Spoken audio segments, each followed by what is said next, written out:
Yes, we are recording. So, welcome to the Ultra Running Sam podcast, Sophie Power. Thanks for having me. No problem. I hit record because, as usual, I was waffling too much before I hit record. And we've been talking about paddleboarding in jeans. What else have we talked about? Decorating rooms, books on shelves. Do not look at the books in the background. You have to read the titles of them, Sophie's, for those people that are viewing the podcast rather than listening to it only.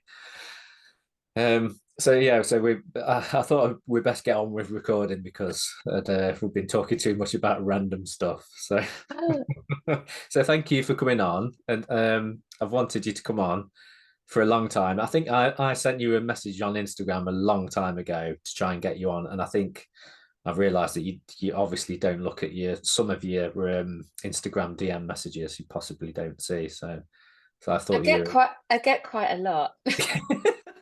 Well, And I do try to get them. And I'll be honest, I do filter out. I try to get back to the ones that are invariably kind of women asking about postpartum and running and everyone else. And I kind of filter out the guys' ones as like second yeah, priority. So enough. Yeah, really sorry. I'm not offended at all. As a white middle aged, not middle class, working class ultra runner, I'm not offended by that because no, I'm not the target audience. There's a load of guys that follow me, but no, I think the DMs, I get a lot of DMs from women in a bit of a situation and want some advice. And yeah, generally try to get back to them. But Instagram inboxes are really hard. I miss loads of stuff. So anyone listening, I'm really sorry if I missed a message and please email. Don't worry about it. It's fine. We'll move on.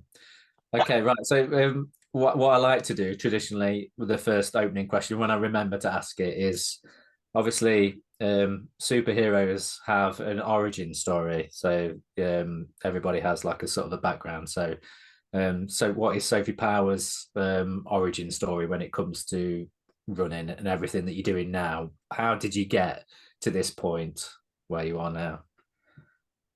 It's quite a good superhero story. I guess I'm not a superhero, but I guess kind of starting off, I was the kid who couldn't run. And I was second last in the mile at school at age 14 and decided from then I was not a runner because I was so useless and I was overweight and I was unfit. But I put it to myself going, I'm not a runner. And I managed to avoid running really well for many years. In sixth form, you had to do cross country, or that was one of the options. And but you got to go out the side school grounds. So um, my mate and I went to her house, which was across the road, and we had pizza. And then we ran back in and tried to make ourselves look really knackered. And then at uni, I did a bit of rowing, and to avoid the run to the boathouse, which was less than a mile, I get up early and walk because I just had this mental block on running. I would do anything but run. And but then I was 26 and I'd been made redundant in a really nasty way from a job, but I was a bit lost and didn't really know what to do in my life. I was doing a bit of kickboxing to take my aggression out. And my friend had just done the Marathon des Sables and I had lunch with him. I'd sponsored him. So we had lunch and talked about it. And he said, people hike this. This is not a running race. People hike this. And he said he thought it'd be really good for me. And he thought, you're a really strong hiker. I'd done these military marches called the Nijmegen marches when I was at uni, which are 100 miles over 4 days with the Air Force. And he said, this is what you should do. And I signed up completely blindly, not quite realizing what it was. And the next day I went for my first run. And that was 15 years ago. 15 years ago. So obviously there's that classic image of you, isn't there? That sort of got you a lot of, well, it did get you a lot of attention. I suppose it did, didn't it? It sort of thrust you into the limelight, into that picture of you. It was 2018's UTMB, wasn't it? And it was a picture of you breastfeeding. And that is like an iconic image, isn't it? Now, when everyone talks about women in running and UTMB and all the controversies that go along with that, could you sort of talk about how you got to that sort of situation that you were in there, and the sort of the controversy that not necessarily the picture caused, but the everything that happened around that photo. Yeah, I mean, I guess I as an ultra run, I'd done these stage races around the world, and um, then I'd heard about UTMB, and this seemed to be what everyone built up to. And I'd started doing 100 milers, and I got a place in the 2014 UTMB, and so 4 years before that. And then I fell pregnant with my first son, and they wouldn't defer my place because I was pregnant, but they would have deferred if I was injured. And I said, well, hang on, kind of injury, kind of pregnancy is not a choice. Kind of as women, that's what happens. And surely that's a reason for deferral. But they said no. So it took me 4 more years to get another place. And at that time, if you'd missed two, you got a no for 2 years, you got one automatically for the year after. And we knew we were going to try for a baby. So we thought, I've got this place, and I'll have a 1-year-old on the start line or a 9-month-old. And pregnancy doesn't really work like that. And I realized I'd be having a 3-month-old in the start line, and they still wouldn't allow deferral. So I just thought, I've missed out for so long. I just want that opportunity to go walk 10K of the route and experience the start line and see how far I can get, and have that thing to keep me, motivated during pregnancy to stay fit. So I ended up kind of 6 weeks after I had the baby, realizing I actually I could start to run. It was a much harder return for my first baby, and um called up my old running coach, Bobby Britton, and said, I want to be on the UTMB in about a few weeks' time, and I just had a baby. Can you coach me? And he said, no, you're crazy. I'm not qualified, which I have huge respect for him for saying that. But he knew a woman who would tell me the same thing, that Eddie Sutton, who everyone knows, and she's a phenomenal coach. And she said that she'd do it in my position, so she'll help me. So I got to start line, and I was fit, as fit as you could be for hiking. Pregnancy is a ultra marathon, really, and you're actually going to come out the other end. I've been carrying this massive lump around. I was just kind of carrying my back instead. And so but I was exclusively breastfeeding because that's what I was doing. And that adds another massive complication to getting around a race where you don't have access to a baby or pumps or anything. And the picture was taken at the halfway point by Alexis Berg, who I didn't recognize his face at the time, but I knew him as a photographer. He's one of the most phenomenal photographers. And it went viral around the world. And it went viral, I think, for many reasons. I think a lot was just the story and the fact that I should have been allowed to defer my place, which is now taking up a lot of my life now, in campaigning for pregnancy deferrals and supporting kind of mothers in sport, but actually all women in our sport. But it was so raw, and it's such a beautiful image, and just showing the power of motherhood and women getting back to doing what they love, and that we can have goals that are for ourselves when we have children, and actually it's a good thing to do. So I think it was everything around it, and the fact that it had been denied, and it still took another few years for me working with UTMB to get a pregnancy deferral in place. But now it's one of the best in the world with a 5-year deferral. So they've been supportive, and now I work with them with SheRACES, which is great, and they're getting more mothers deferring. But it's become quite an iconic image. It's in art galleries all over the world and museums, and I still find it really strange Does it that feel like that's somebody me. else? It does and it doesn't. I mean, my boobs are never gonna be that big again. It looks weird, like it doesn't look like me in a way, because you're just like 3-month-old breastfeeding boobs on a podcast and on in a photo, and it's like but I see my baby and I see him now, and he's 5, and it's just so different. But it's a beautiful image. I think my favorite image is actually the one of me crossing the finish line with kind of Cormac in my arm, and then holding my older son's, who was then 3, hand, and looking down at him and going, I think we've done something quite special. Kind of what I can show to you when you grow older, kind of if I can do this, kind of can I tell you this story and inspire you in some way. I had no idea what was going to happen. I had no idea about the image. I'd forgotten all about it until a week later, and I got the email and the request, say, could we please share this? It's amazing. At the time, was it? Did you go into? Had you got used to? Obviously, that was your second child. So had you got sort of used to breastfeeding in public, and it wasn't an issue for you? So did you go there with that plan of feeding when you could do at the checkpoints? Um, was that sort of was it almost in defiance of UTMB, or was it kind of like I'm just going to get on with it? Just going to get on with it. I mean, I didn't actually know that women struggle to breastfeed in public because I wasn't on social media. So before UTMB, I didn't have an Instagram account. I wasn't public in any way. A lot of my friends didn't really know the running I did, which was quite fun when they saw the photo and like, what do you do now? Because I also hadn't always been a runner. It'd Mm. been quite kind of recent. So they had to learn, we had to bit of a catch up on what I did in my spare time. Um, but no, it was really like, if I wanted to finish a race, I had to breastfeed my baby because your milk builds up. I had to keep my milk supply going and I had to feed me as well. So you have to feed. Well, one of the challenges was eating enough for me and eating enough and drinking enough for the milk supply. I couldn't have access to Cormet for, I think, 16 hours because my husband was looking after the children. And we brought a lady across to help nanny, but he couldn't get to me. So I had to squeeze out milk kind of behind trees and down toilets and just try and get myself get enough milk out so it wasn't so painful. But that's just what you need to do. And I think as mums, you're like, well, this is my goal.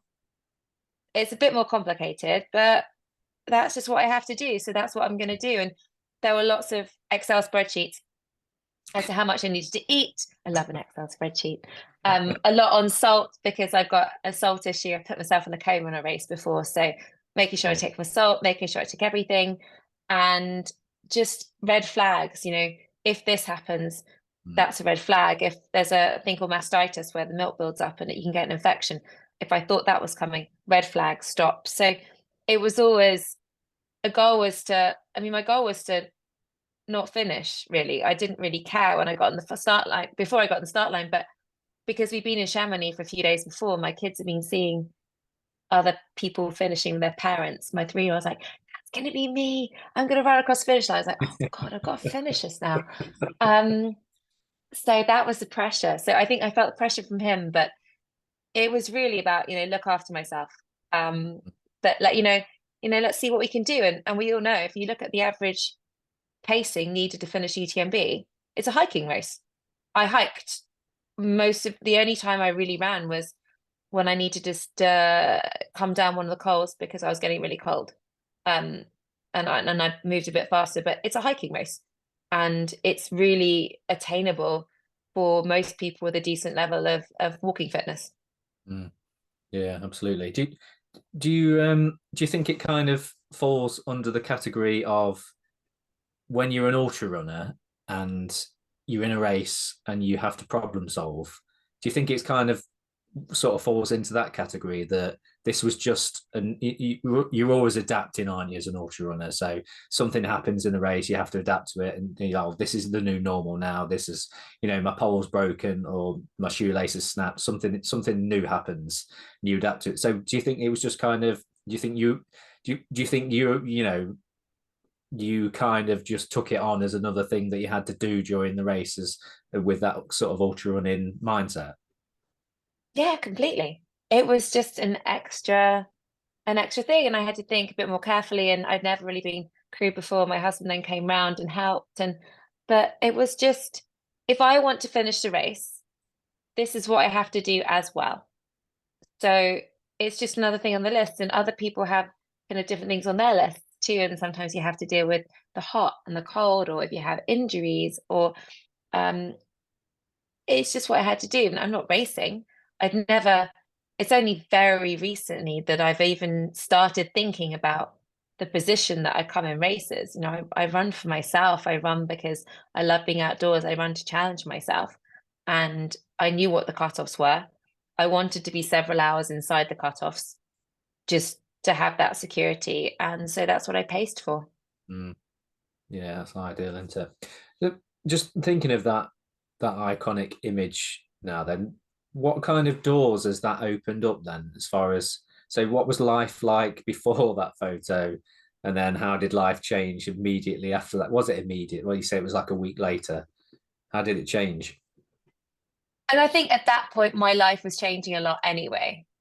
I was, before I had Cormac, I was CEO of a tech company, and then stepping back a little bit and working out what's next. And we were moving house to come out of London, and this all hit, and it was all working out kind of, what I was passionate about and what I wanted to do in my life. And I think I found myself on live TV on the BBC with Cormac on my lap the next week going, this is really strange. But in a way, because I'd been running a social impact tech company, I'd done all the media training, and I understood that, learned very quickly that I had this opportunity to help other people. And I had an opportunity to try to leverage a platform to make sure that other women didn't have to go through what I did, and that they'd have more opportunities in the future. So I worked out, this is becoming more and more important to me. And then I started an Instagram account because I didn't have one, just to try and explain more. And then there were a lot of interviews, and then talking to more and more women around the world and seeing the reaction, because not all the reaction was positive.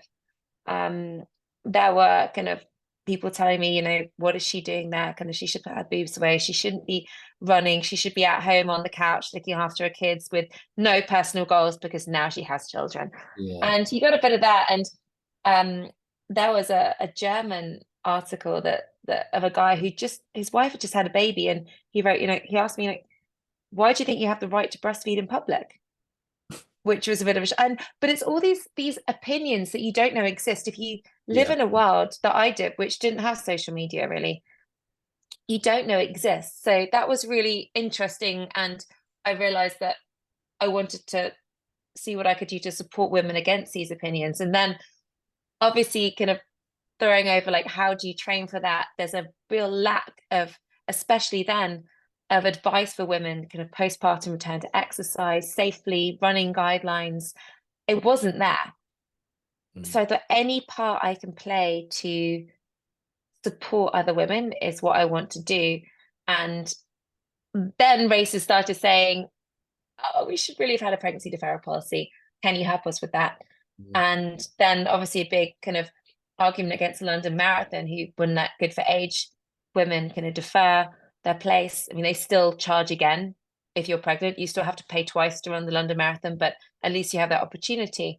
And then out of all of that, I guess SheRACES was born, in that pregnancy is not the only barrier to women being on the start line, especially longer events. So, and I had a third baby, and I'm a trustee of Women in Sport, which is an amazing kind of research and insight and advocacy charity for women in sport in general. So yeah, it has changed my life.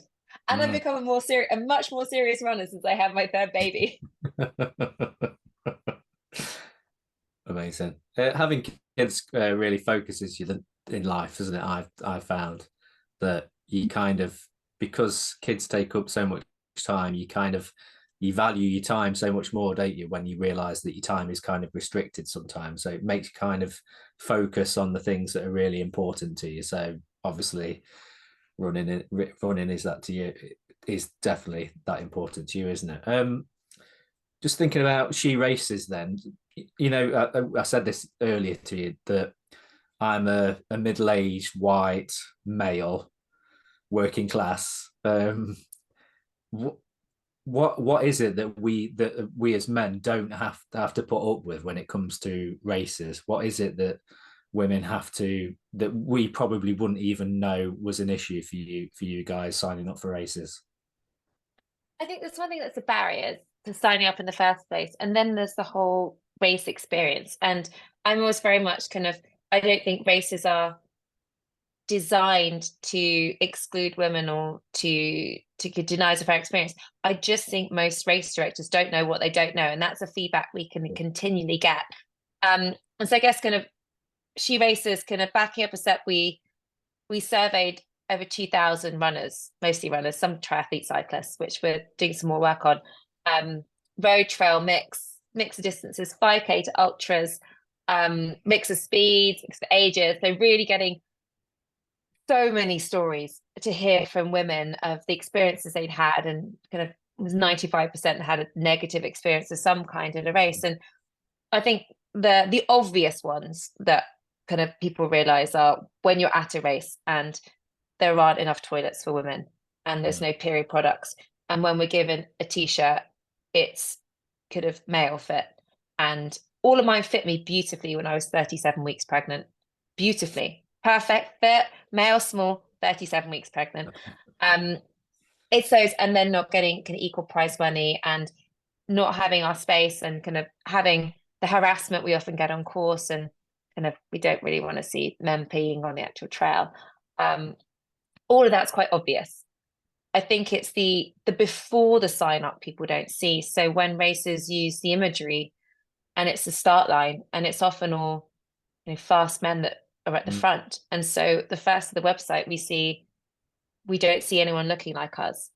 And so having that diverse imagery of kind of women and men, all kind of ages, colors, sizes, speeds, kind of, so we all recognize that that's a place that we want to be. The language on ultras, it's changing. I mean, if I think about kind of the races in the UK that are signed up to SheRACES, it's a huge proportion of the best ultra marathons, certainly not the best trail races. And we're seeing the language change because the this is the toughest, baddest, awfulest race in the world, like you may die on it, might get loads of guys signing up. It's not always attractive to women. And we're put off by it. And when people talk about cutoffs in the way that you are going to be cut off at this point and left in the middle of nowhere and kind of it's going to be awful, rather than going, you need to keep a pace of this to get to the cutoff. If you're moving still well, then we will allow you to continue to one more. It's that kind of inclusive, you can do this language and all the logistics. Women, we've had, I think 40% of women have not signed up for a race because they're just not sure about how it all works on the day and what they're going to get and how they get there and the transport situation. So there's a huge part before just even signing up for the race. And then afterwards, you know, looking at on results lists, people often announce the winner of a race. Well, they're the men's winner. There are two races, completely separate categories. There's the men's winner and the women's winner.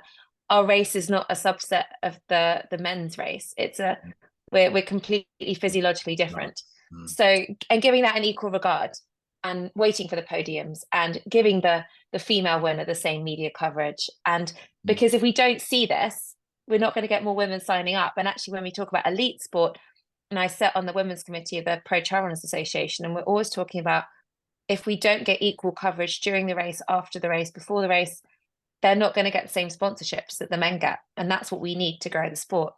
So sorry, that was a long a long thing about it. But all the guidelines are on our website. So what we produced was a big document of kind of a lot of the things we know about all different things to think about, from safety for women and aid stations, marketing, anti-harassment policies, pregnancy policy, everything is there. And then a set of 9 key commitments that any race could sign up to at very little or kind of no cost. And so many races, kind of, we have hundreds of races in the UK. And now the International Trail Running Association has approved the guidelines and just sent them out to all its races globally for Women's Day. So it's brilliant. It's why I'm kind of working pretty late every night with all the races, kind of asking questions from kind of, I think this morning was like Sweden and India and the US and Australia. So it's really exciting. That's great. I have noticed a trend myself of seeing so like Instagram pages for races, like European races. I have noticed a trend for when they put up the podium photos of actually showing the women's race first. I've actually noticed that there's been a bit of a shift in when it comes to announcing these are your first, second, and third winners on both sides, that they've actually put priority to the women's race, that they've been the first ones to be shown, rather than it used to be the men. These are the top 3 men, and then the top 3 women were an afterthought. Do you think that is now a change that is coming in and is going to filter out through all races? And I know it's only a little thing, but is that a little thing, showing the women's race first and then the podium. Do you feel that's like a small win or a big win? I think if you're putting different posts up for both, as long as it's the equal coverage and people are reading it, I think what's bigger is kind of during the race being able to filter out the women's race and the men's race, because often it used to be this massive long table and you have to kind of like scroll down to find first and then Mm. second and then third. Whereas a lot of races now you can filter and you can see the race during the race, after the race, and the interviews. I mean, we've got a long way to go. I mean, still kind of women are more likely to get asked in interviews. Like Courtney got asked about her shorts after she won UTMB, a clothing choice. You're not going to ask a guy about their shorts. There are much more interesting She's things. known for her iconic shorts, though, isn't she? Those big shorts.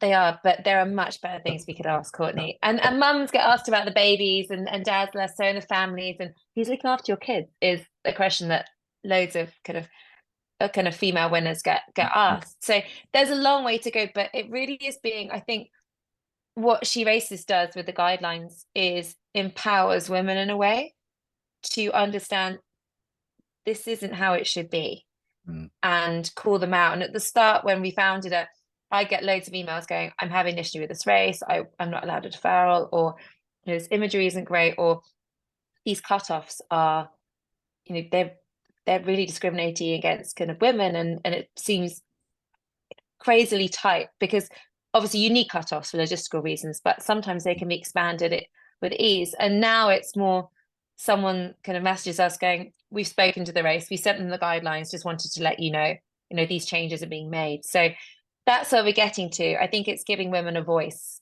That's the most important thing. And allowing people to say, not quite right. And I think that's raising awareness.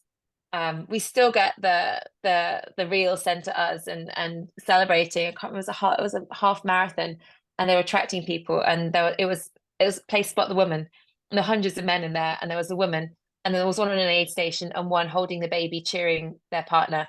And I think we're better than that. I think women can be shown in a much more positive light than that, and we do exist. And I think making people aware that it's not just we want to see equal amounts. It really makes a difference if we see people, if we see other women on us signing up, and that race atmosphere feels very different when the imagery is better. So I think that's the difference. But we've only been going kind of not even 2 years, and Mm. there's been massive change Mm. in certainly the UK, certainly I guess the trail scene, because it's my scene. Mm. But more and more road marathons and races are now kind of more international. Mm. They're starting to take notice, aren't they?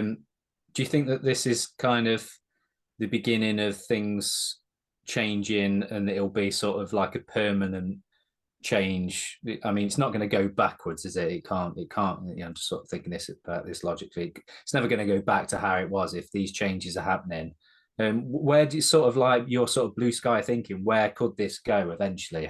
What would be your sort of answer to all of your prayers as far as SheRACES and getting this document to everyone, getting people to sign up? What would be the end goal of all of it, if you could sort of paint that picture? I mean, really, I'd like it not to exist, because then I could do more running because I quite like running and I don't do enough running because I'm working on SheRACES. So that'd be really nice.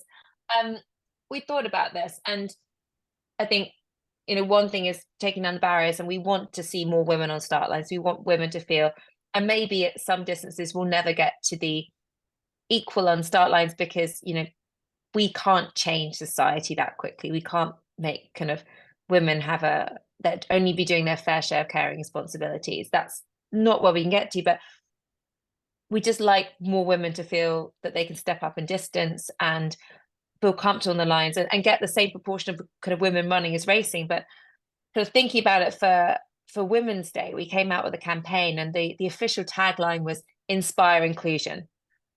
And I think we can say that women are absolutely fed up of being inspired.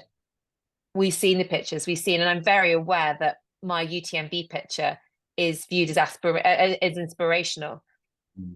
to many women, but there's no point inspiring a woman if you don't give her the tools to get there. And I guess that's why I made a film, a documentary about my returning to running for my third pregnancy, which did not go well. Trying to show the support around me and what I was doing, and try and give the, this is how it works.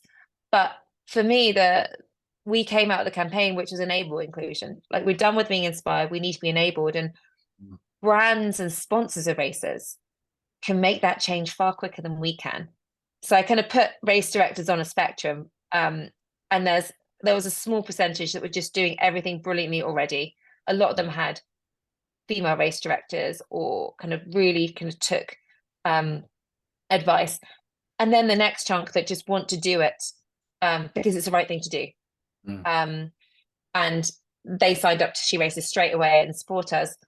And then the majority of the rest, it's good for the bottom line if you want to get more women on the start line and you want to get your sponsors engaged. And so for us, the sponsorship and the brands, you have all these brands that show these advertising campaigns of women, and they say that they're really kind of inclusive and they want to encourage women, and yet they're sponsoring races that don't have pregnancy deferrals, or still give us the male fit t-shirts, or don't have inclusive imagery. And so for us, getting the sponsors, if every sponsor of a race would commit to sponsoring inclusive races, which obviously doesn't cost them any more money because they're putting the money in anyway and they have the power, then most of our work's done, because races would change overnight, even the ones that don't want to, that perhaps even don't want women on their start lines, which sadly there are still those races out there that you write to, and that's the kind of response that you get back that implies that it's a real minority and it's going away, but they're not going to get sponsorship anymore because they have to show that, they're treating everyone well. So I think that's the goal that would move everything forward. So we're already talking to brands about it, and we've had some really positive reaction already with just, this is a no-brainer. I think Raidlight came out for Women's Day with, we're going to do this in our own events, and anything we sponsor, this is a no-brainer. And we'd like to start seeing more brands just standing up and saying yes, because why would they say no? If they're saying yes in other parts of their business, why would they say no to races? So that would change things very, very quickly, and free up some time to go running. Because I suppose ideally you don't want it to exist anyway, do you? You don't want to have to be campaigning for like these rights and for things to change. You just want it to just change, and that's your job's done, isn't it? So you want to be redundant, really, don't you? Yeah. I'd love to. I mean, I don't get paid for this. This is what I do kind of in my spare time at 11 o'clock at night when everyone else has got a glass of wine and watching TV. And I am responding to even the SheRACES races. When we have one, I won't tell you who it is, accidentally sent an email saying no to a pregnancy deferral. And I got a message from the woman that got the no. And I have to then email the race director and say, I think you got this wrong. And they did get it wrong. They just sent the wrong email back and it all got mixed up. But there's another kind of hour of my time gone. But it's really important because that woman's now got her deferral, and she's got that race to look forward to after she has her baby, which is so powerful for women to have that in the diary. It's when you kind of go through pregnancy and you try and get back that you realize how important that deferral is. So it's a good use of an hour of my time, but I was supposed to be on the treadmill. Only got so many hours in the day, haven't you? And I got a response to my coach going, I didn't quite do the session because I had loads of stuff to do. But I mean, it's an absolute privilege to be in the position that I am, to have this ability to open doors and talk to people about this and to be able to drive change. I view it as a phenomenal privilege that I've been given by a kind of a moment that kind of happened that I had no real control over. Alexis taking the photo and then sending it. But I do believe that if you have the power to drive change, then you have a responsibility to do so. With great power comes great responsibility. I think that's the superhero. There's my superhero, okay. Especially when your name is Sophie Power as well.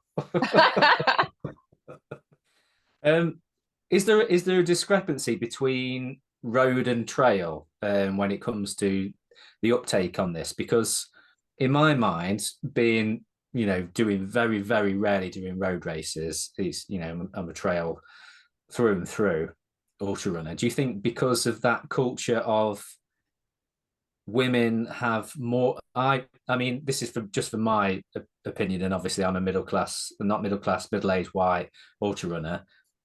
I feel that trail running is more inclusive of women in running. And I don't know what's given me that opinion. I don't know, but is there a discrepancy between the uptake from trail races and road races? Is it more trail races that are like, yes, yes, yes, we'll do this, or is it road, or is it equal? We've got a big mix. I guess the initial uptake was mostly trail because I'm a trail runner and trail races, I guess, knew me. And it was a very easy reach out to people that I knew, and people whose races I'd done. I think it's also because trail races tend to go longer that we see some of these barriers. And if you look at kind of 5 and 10K races, women are in the majority, I think, of 5K races. Then we get to marathon. A marathon versus 50K on trail is about the same proportion. I think the latest ITRA stats are it's the same proportion. I'm like clicking on my laptop because I did a presentation for them. So we've got overall globally kind of trail is kind of, or trail marathons kind of 23.5% is 50K. And you see that in the marathon, maybe slightly higher. So the uptake is increasing as people work out SheRACES and think about events and want to attract women. I think often because you're closing roads on these races, cut-offs are slightly different and you have to rethink. But we're working with Abingdon Marathon, who were a kind of advertised themselves as being very competitive and fast, 5-hour cutoff, very low female participation. This year it's 6 hours. It's much more inclusive. And the way that the website's describing itself and showing it as a race, there's going to be a massive increase in female participation this year. So we're getting down the road. We're still in triathlons. So we've just had kind of outlaw triathlon sign up, which is a huge one. Huge triathlon. Front runner, the Welsh event. So there's a lot of road there have signed up. So I think it's for us having the resource to reach out to these races who may not have heard of it. Obviously, ITRA's put the race guidelines out, but they're all trail races. But I think as the more we work with sponsors, we're starting to hear sponsors ask races, do you follow the SheRACES guidelines? And can you commit to these? Very simple. And the 9 commitments is something that every race could commit to if they wanted to at very low cost. If you're not committing, that does say something about the race. But yeah, we're hoping. I mean, I think it's disappointing that London is still charging women twice to race for pregnancy, because London sets the standards for a lot of other marathons, and they actually have a lot of the major events coming under their umbrella as they can buy them all up. So that's one change we really want to see this year, because in the same way that the UTMB pregnancy policy has it's then being pushed out to all of their races globally, and there's about 40 races in different countries. Each of those countries then has a major race that has these inclusive policies, and then other people see it and other races see it and then change. So it's driving change globally. We need the major marathons to step up. Like, we worked directly with Chicago on their policy for pregnancy, and women don't have to pay again. Hopefully New York and Boston will follow suit, but it's a long road. But every kind of week something else changes, and even if races aren't we really don't care if races put a SheRACES logo on. We really don't. In fact, we'd rather they didn't, because it's extra admin. We just want them to really think about how we design the race with a female lens as well as a male one. Yeah, absolutely. As far as like race directors, then, is this sort of like a male-dominated sort of thing that I've mentioned it twice already about me being a middle-aged white ultra runner. Is that sort of a bit of a profile that exists for race directors, that they just like, it's a bit of ignorance a lot of the time, that they don't realize that the wording they're using is masculine or aggressive or negative, the images they're using. Do you think it's just a case of re-educating some people, that they're not doing it in any, there's no malice in what they're doing, they're just a bit ignorant? we always say, you don't know what you don't know. And I think one of Mm. the things about SheRACES is I've learned so much going through it because I knew my barriers to being on the start line. And I guess kind of coming from a place where I was unfit when I was younger and not a runner, kind of I identify with people who are worried. I mean, I look at cutoffs, I look at imagery, and if I don't see someone looking like me, and I was thinking, I'm put off by this race. What is everyone else thinking? But I think some of the biggest learnings, kind of speaking to kind of older women, menopausal women, um, women of color, women different shapes and sizes, um, women from some minority groups with kind of different religions and what that implies and what they need. I just learned so much. And I mean, I grew up map reading, so I love maps. I know how to read a map, understanding kind of women who haven't been in that situation, women who Mm. live in cities, have never run trails, never had a head torch running at night, and understanding how we break those barriers down. So women who fear for their safety because they have kind of abusive ex-boyfriends that could intercept them and have intercepted them on a course if they have a tracker on. It's Wow. and so when race directors say, I'm not going to bother, sorry, I'm not going to remove you from the start list, I'm going to have my start list, and we're able to explain these with stories of why we're asking Mm. for this. It's they don't know what they don't know. I didn't know. I have so much more to learn. I love learning, and I always say kind of the guidelines are a work in progress. So anytime we hear of something that's a we could change that, we could improve that, please send kind of hello@sheraces.com Mhm. a message. We don't have all the answers. We're trying to do the best we can um, to give solutions, to give practical solutions, to support race directors. Because I think on one side it is an insight kind of organization, it's an advocacy, but it's a support and a resource for race directors to help them kind of support their business. Mm. Yeah, it seems like it's a, from your point of view, it's a lot of, it's like your labor of love, isn't it? It's like your life's work to put this out. Do you think it's going to get to the point where you won't be able to handle it anymore yourself? Like now I can't handle it. Yeah, it has. So we've um yeah, I think it's had me at breaking point a few times. Um it's very difficult to say no. And I think kind of managing, especially when I was training for the World Championship Mm. last December, kind of juggling that. And then my husband had a bad bike crash and was out of action. And we just had this wonderful village of support come around us with friends and family and to help. It is, I see the change it's making and I'm passionate about it. I've managed to get a little bit of funding and took on 2 freelancers to support. Most times you get an email in that it's going to be me responding at some ungodly hour of the night. Um, but no, we're now looking for kind of partners and for the races that we support to hopefully support us back so we can keep kind of the freelancers, the help, and just be able to keep making a difference and keep improving things. But yeah, I think it's I'm not very good at saying no. I'm not very good at kind of limits and I like to push them. I Delegating. guess that's kind of why I'm an ultra runner.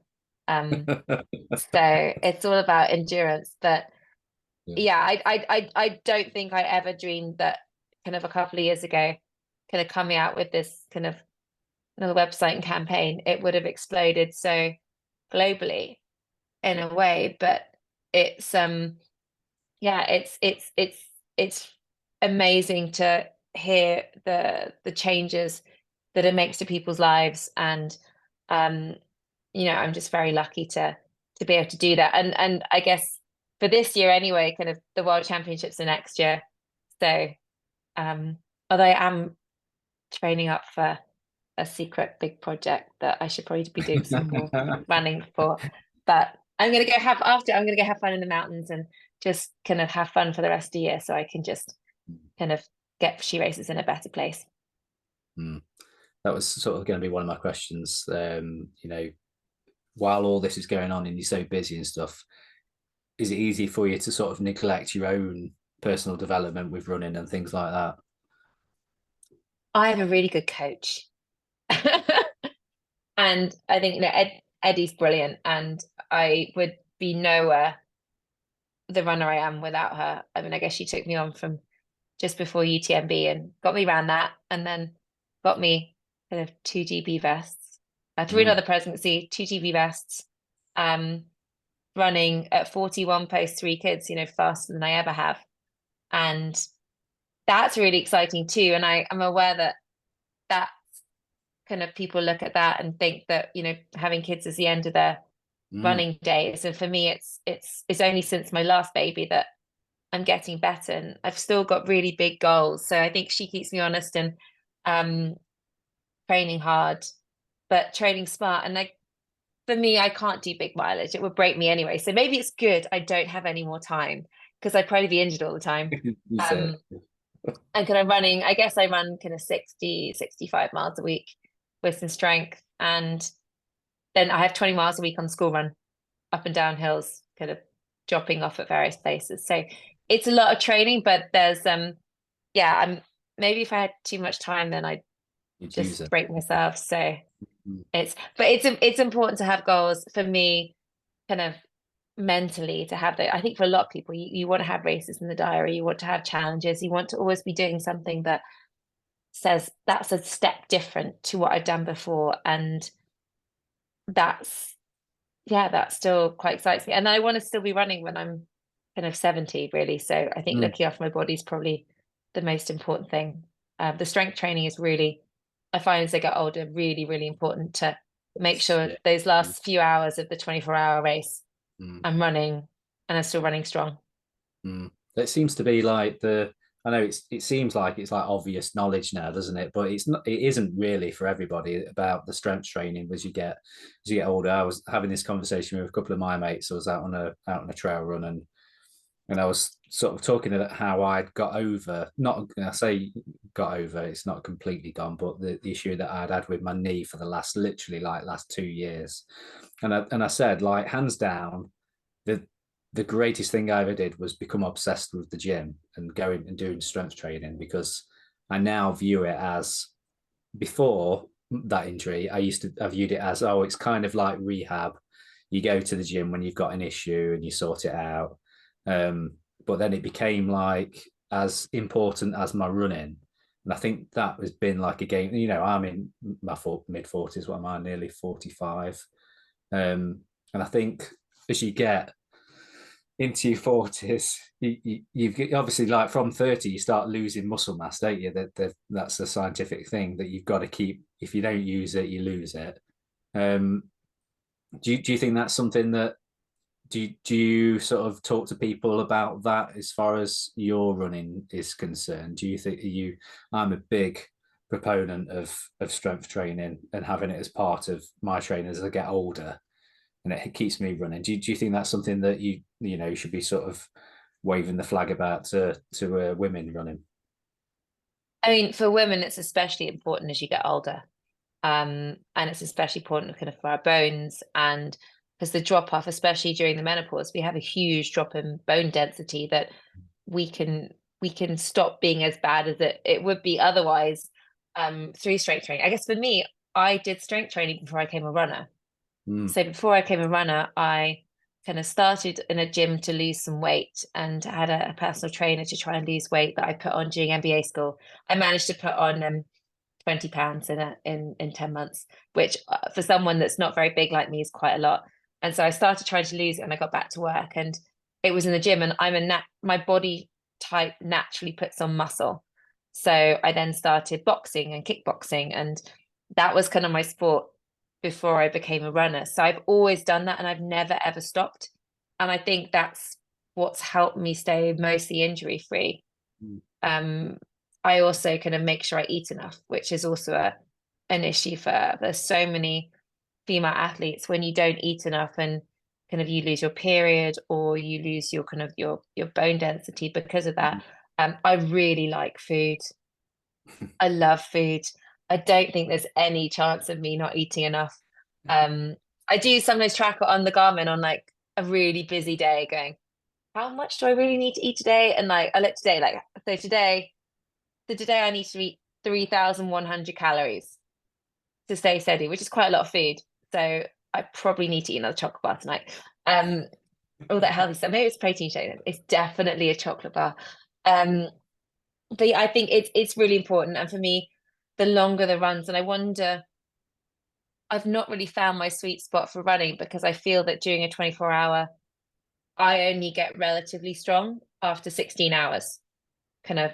And I knew that kind of I'd be in the world champs, I'd be way down the field. I was in like the 60th something at kind of 12 hours and 16 hours in. And then I finished in the top 20. And it's because I think the strength training helps me during the last kind of few hours kind of keep running and run strongly. And so I wonder what the optimal distance is. And now I'm thinking about the 200 milers, and maybe that's more suited to me than the hundreds, because I don't have the raw speed. I was like the raw speed for a 100 miler, but I don't have it. I don't think I'd be a particularly fast marathon runner if I tried. There's a lot of kind of women in the GB team that are 2:45. I mean, I could scrape 3 if I'd made an effort, but it's not particularly impressive for kind of the 24. So it's interesting. I think strength training is so important. And I've got a few niggles that I'm trying to work out at the moment, because I know that the longer I go, and the next challenge is super long, and it will be my strength that lets me down, not my run fitness. Yeah, absolutely. 200s then. Tell me which have you got your eye on a 200? Because it is like 200s are becoming the new 100, aren't they? It's whether I was a 48 hour. I think 200s. The issue, so I love all the sound of the American ones, but a bit scared of the wildlife. Yeah. And so I need to find what. I was going to say, I just interviewed his name's gone out of my head now. Scott Jenkins, who was the first Brit to complete the Triple Crown of the 200s in America. I listened to that, and it was the wildlife. So I like the heat. I'm fine in the heat, but I wouldn't know what to do if I met a bear or something. And I don't like snakes, and I don't on the trails. Like, no, thank you. Yeah. Mountain. I like marmots. They're my favorite. I like marmots. They are my favorite animal. The kids all know this. Like, what's mum's favorite animal? Marmots. Yes. So I think that would be holding me back. The thing is, like the Centurion, the Winter 200, goes literally past my house. But I'm not getting the cold. I'm not getting the cold. Might be mild. Might be mild. It could be, or it could be atrocious. And I know how mud. Oh, the North Downs is so muddy. At the moment, I'm looking at it going, oh, where am I going to run tomorrow? It's a mud bar. So I don't know. I think there's got to be some kind of races there. I think there's definitely a trade-off for me now with, what am I good at and what do I like doing? And I really love mountains, but I'm absolutely hopeless. I'm too big and muscly kind of to be a speed demon up them. And I have no technical prowess whatsoever running down.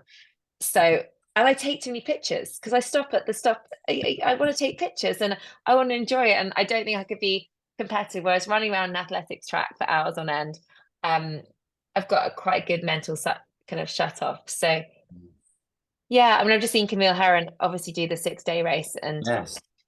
I can't wait to hear all about it from her and just see if that's something that's interesting.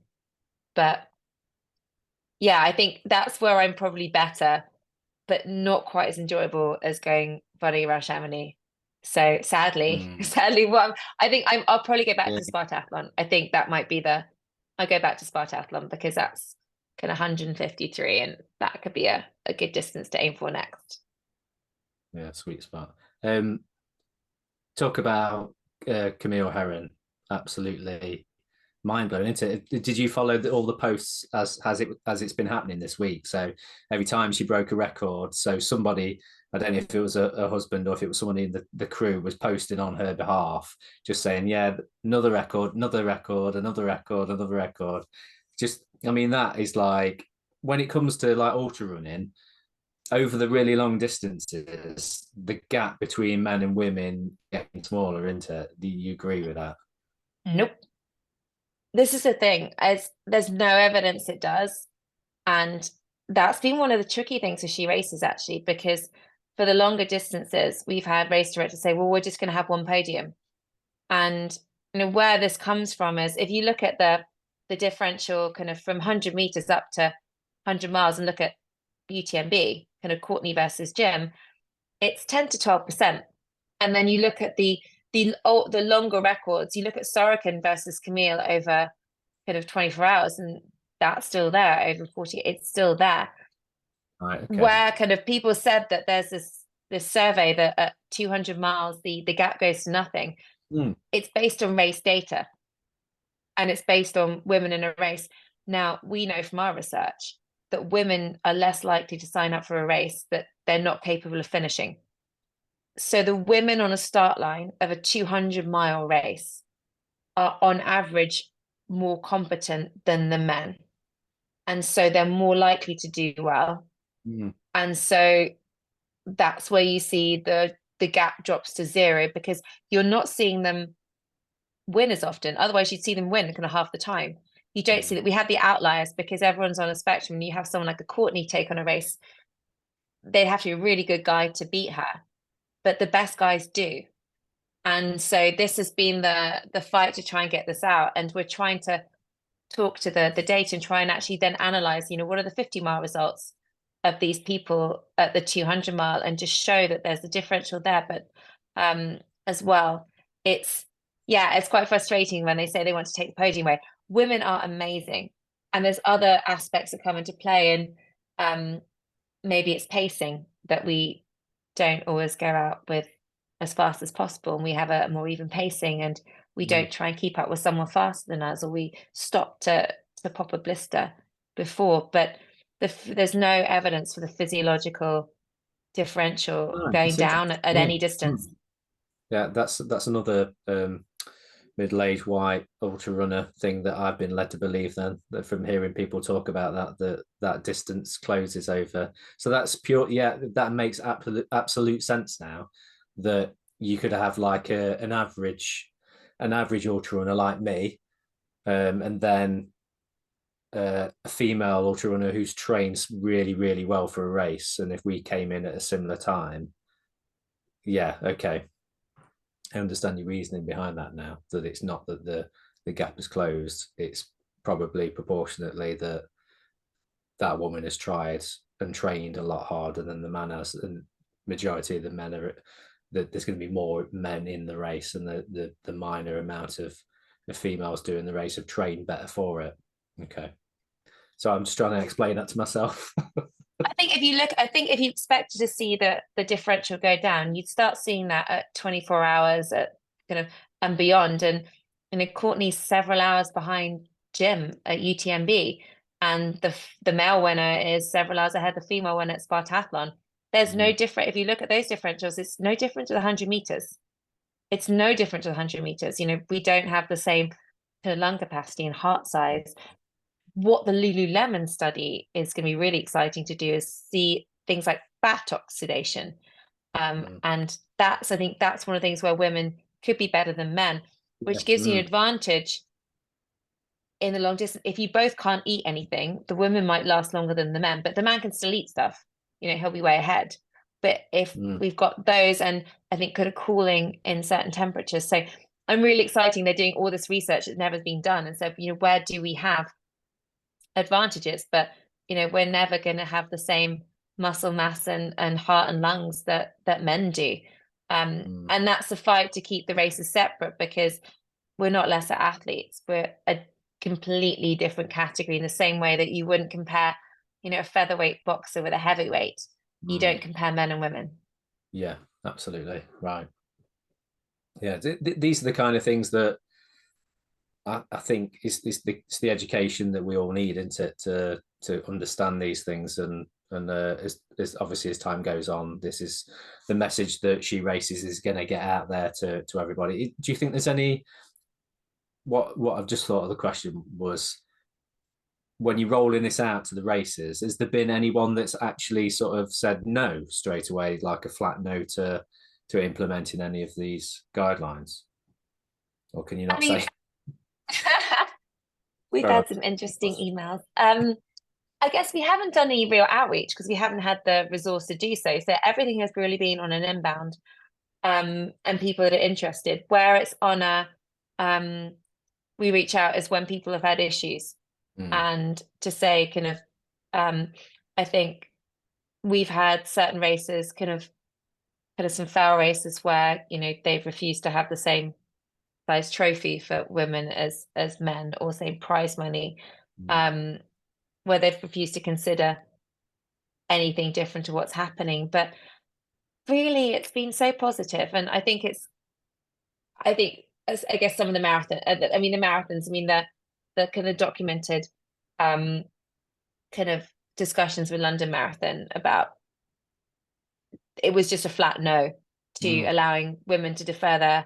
A woman was allowed to race 8 weeks after having a baby, but not 8 months. And that race, that year there were 2 races, and um, that was a flat no until we campaigned. So we've had them, but it's just been so positive. And I think kind of you could focus on the negative and the races saying no, but it's such a majority of races saying yes. mm, And saying yes, maybe not to all the guidelines, kind of some of them to kind of, we want to kind of educate racers to do very simple things, like anyone can switch the pictures on their website really quickly. Anyone can put a pregnancy deferral in really quickly. Um, mm, the unisex t-shirts, I mean, a lot of them that are poor quality shouldn't be there in the first place. We should mm, be kind of making charity donations or planting trees mm, instead. The kind of the spraying out, some it's really easy. Putting in place detailed anti-harassment policies that, you know, that we have women have issues and safety things. Maybe they don't want to change that, but they can change certain things really quickly, and you know that's really positive. So it's only, I could keep trying to say it's only 2 years, mm, and UTMB was less than 6 years ago, and we've changed so much since then. So I think especially we can get the brands on board and the companies that sponsor the races, we can see some real changes. And yeah, hopefully SheRACES just doesn't exist in a few years' time. Kind of everything will be kind of as good as we want it to be. And mm. It's a yeah, good I can idea. go running. Yeah. I can go running and break myself because I'll be running too much. I'll find there's always something else to do. There's the hope. There's the hope that you can be injured in the future. Hope for that. That's brilliant. Yeah. So things are changing. Things have changed, and more things are going to change. So that's great. I'm really pleased about that. So if for people that want to sort of get involved, where can you sort of direct people to? Is it to go to SheRACES on socials or on the website? Yeah, so SheRACES is she.races on Instagram, um, and SheRACES.com on the internet, and hello@SheRACES.com gets you through to us, but generally me. Um, and to help. But yeah, if anyone wants to kind of support us or has any ideas, you know, we're always there. Instagram DMs, as we've realized at the start, not so good. They are so, you can't do, and you get some weird ones. Yeah, I'd You get some imagine. really, Yeah, yeah. there's some really strange people out there. So yeah, go through the email system. But yeah, people tag us and everything, and we try and get back to you. But um, it's no, it's great to hear from races, and especially we love hearing from races that are doing something a bit different and have these ideas. Or someone said, "Look at this amazing thing a race is doing," and Mm, we then get to spread that out to all the other races and give them ideas. And I very much see it as a resource for race directors, and then everyone can make improvements together. And you know, we all only benefit from having more women racing and more women having a great experience when they do. mm. Yeah, amazing. Well, congratulations on all the work that you've been doing so far and all the good that you've been doing in the sport. So we really appreciate all your efforts to make things better for women in sport. So appreciate you coming on and giving up your time. I know you are very, very busy, so we appreciate you actually allowing us to have this time to do this. So thanks very much for coming on and talking to to us and giving us all that bits of information. And I'll put all the information that I can in the show notes so people can sort of go to follow all the links and everything. So appreciate you coming on, Sophie. Brilliant. Thanks for having me, and I hope you you continue your recovery from the spine injury. You're not allowed to mention the spine. I get told I'm mentioning the spine. I've ran out of. I can mention the spine just because the injury was so epic. I can mention the spine, and it's still there. It's still there. The lump is still there. Thanks, Sophie. Cheers. you're welcome. Bye, everyone. Bye, bye, bye.